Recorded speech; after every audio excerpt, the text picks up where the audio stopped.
he starts early, you know, and works with us a little bit, and it kind of just glides right into making the movie. There doesn't seem to be any sort of bumps along the way, and then all of a sudden you're filming the movie. And, you know, and it all feels like you're just kind of hanging out together and you happen to be making a movie. You know, before I did this, these were celebrities. You know, I didn't know what these people do, if they go back to their trailer and like plug themselves back in or whatever. I didn't know. But they're just such good people and the best possible people I could have worked with. And Are you trying to look down my shirt? No. Yes. You're gonna get me fired. This is your Rubicon. Do not cross the Rubicon. The Holdovers.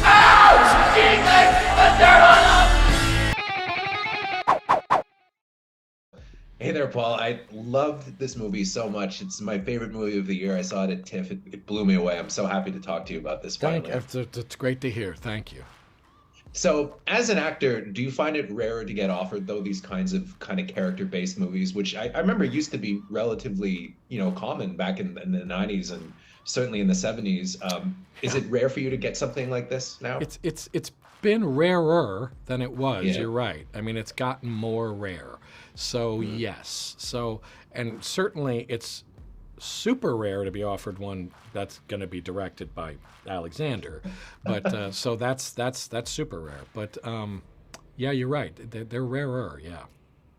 Well, and at this high quality too. Yeah. I mean, it's one of those films that makes you laugh, it makes you cry, it makes you run the whole gamut. Good. But one of the things that's cool about it is like Sideways, you're working with a really tight ensemble. Yeah. And does that make it easier for you to kind of relate to each other and develop that real kind of affection that seems to seep through in the film? For Like, sure. You all seem to really love each other. Yeah, no, for sure. And he builds such a kind of like nice, intimate atmosphere. He starts early, and works with us a little bit, and it kind of just glides right into making the movie. There doesn't seem to be any sort of bumps along the way, and then all of a sudden you're filming the movie. And, and it all feels like you're just kind of hanging out together and you happen to be making a movie. And it's like he throws a very nice party kind of as it goes along, very low-key party, and it's lovely. It's super rare.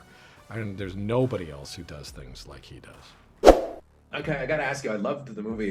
It's probably my favorite of the year, actually. And I understand this is your first acting role in a film. I was wondering if you could just talk to me a little bit about how you got cast. yeah, well, thank you first of all. And yeah, well, I was a senior in high school when I got cast in this film. I was at Deerfield, which was one of the locations they used in the movie, as the fictitious Barton school.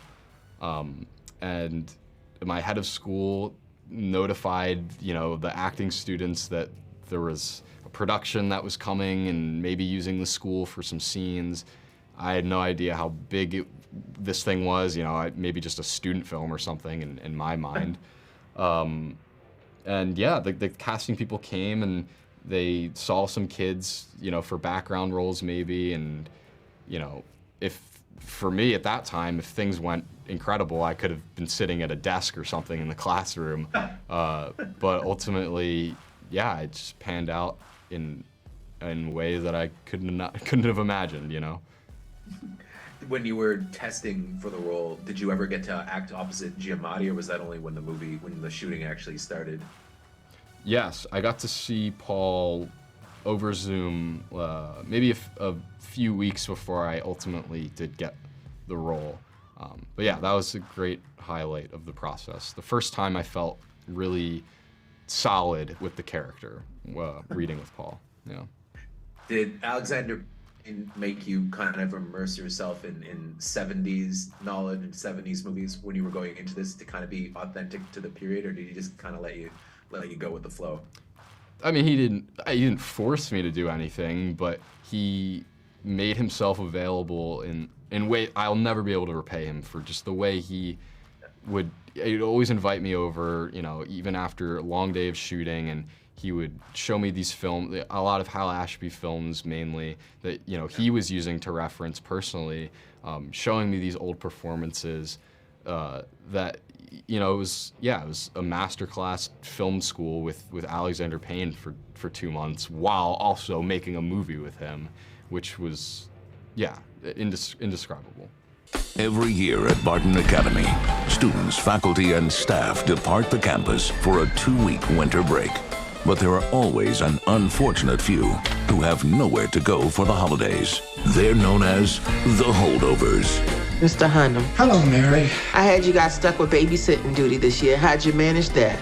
You know, he used to be a student, right? Yeah, that's why he knows how to inflict maximum pain on us.